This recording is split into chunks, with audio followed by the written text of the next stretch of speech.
Saturday morning எப்பவும் போல் ஒரு 30 minutes walking தான் பண்ணிட்டு இருந்தேன் அப்பார்ட்மெண்ட்குள்ளே.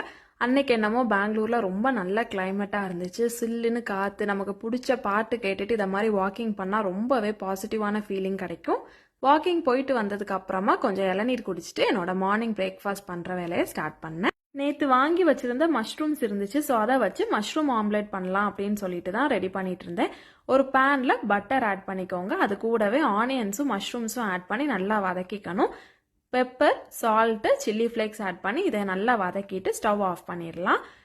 ஒரு பவுலில் நான் 3 முட்டையை உடச்சி ஊற்றிக்கிறேன். இது கூடவே நம்ம ரெடி பண்ணி வச்சுருந்த மஷ்ரூமையும் ஆட் பண்ணி நல்லா பீட் பண்ணிக்கணும். கொஞ்சம் உப்பு கூட நீங்கள் ஆட் பண்ணிக்கலாம்.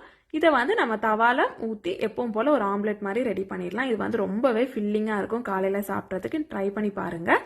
இன்னைக்கு என்னோட சேனலில் வீட்டிலேயே ஆப்பம் எப்படி பண்ணணும்னு ஒரு ரெசிபி வீடியோ போட்டிருக்கேன். செக் பண்ணி பாருங்கள். இன்னொரு வீடியோவில் சந்திப்போம். பாய்.